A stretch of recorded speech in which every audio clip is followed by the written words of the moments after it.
The question I have for you guys is, Yeah, that's a good one. Is it possible to have a simple and no attachment relationship with your ex?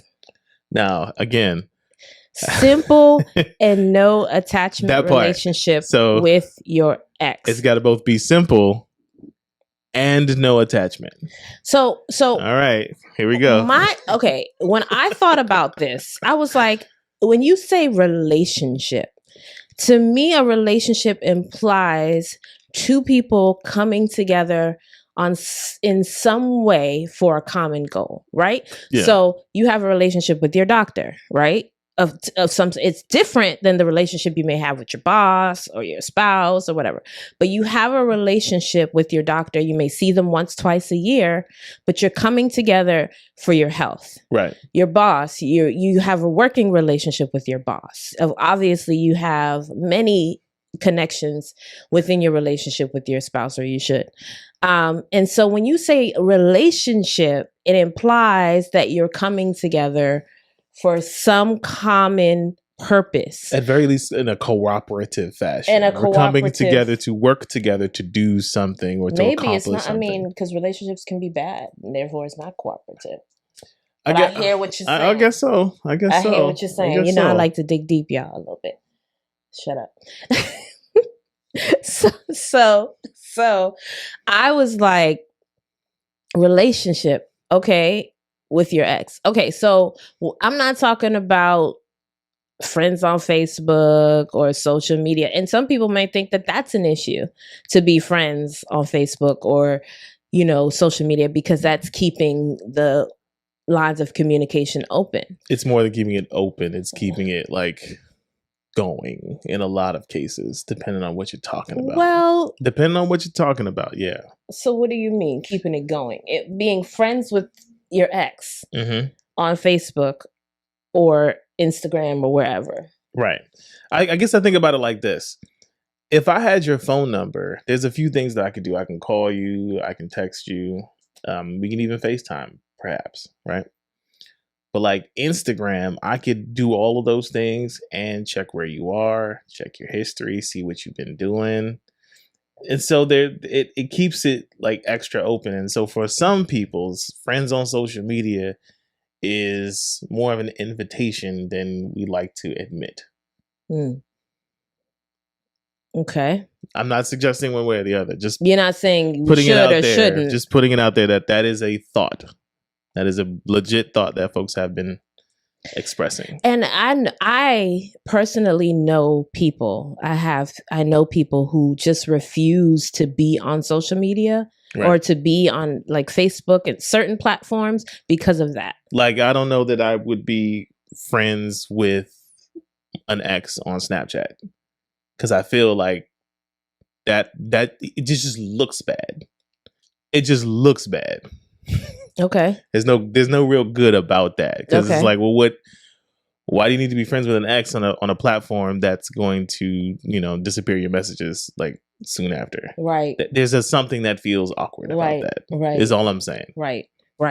And this is why this is so controversial, because I personally don't really feel like you can have a simple no attachment relationship with your ex unless there's caveats. Children involved. Okay. Or there's some sort of business arrangement that happens before you guys were exes. Kind of like if you're business partners. Right. Like, or obviously if there's kids, you have to communicate about your kids. You have to, you know, but other than that, why are you talking to your ex? Like I'm not talking about, oh, we run into each other at some event, or I see you on the street for some reason.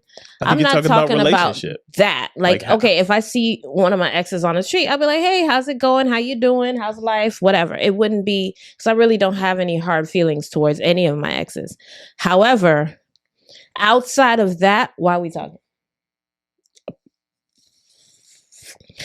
Like, what is the need to have a relationship? But the question isn't why are we talking? The question is, can is it possible? Is it feasible to have that kind of relationship that is both unentangled and easy?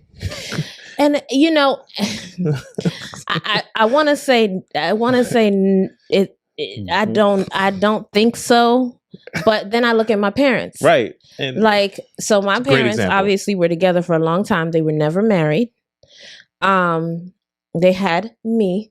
I'm an only child with them. But they actually are friends now. My mom helps out my dad at his business. Like, I can't say they always get along, but they, for the most part, get along really well. And my dad's remarried. Like, he's married. And the wife is around. And his wife is around, and we're all together. Yeah, everybody's together. What my mom said to me once when I asked her about this, which I thought was really, really interesting, was she said, the only reason why I couldn't be friends with your dad is if I still was in love with him or I hated him. And I'm neither. I love and respect him for being your father and being the man that he is, but that in love and the hate is not there. Yeah. And so for her, it was like, I have no reason to not be a friend to him. My dad feels the same way, but you know, people looking in, is like, why is she always around? Like, why are they how are they friends? Like, how is his wife okay with this? And so I feel like when she said that was a really mature way of looking at it. However, I don't know that people can always operate that way. Yeah, and that's tough. I got to tell you. And again, your parents are a little bit older and a little bit wiser than most. So, you know, could this same relationship happen in their 30s, 40s, hell, 50s? I don't know. That's the thing. I don't know. Maybe age and wisdom has taught them a lesson or two that those of us who have yet to cross that threshold still have yet to pick up on. But right. There is a lot of wisdom in what your mom said. Right. You know, if there was still feelings there, then I guess that would be hard, but that's not the case. At least that's what she's professing. So right. And right. okay. Right.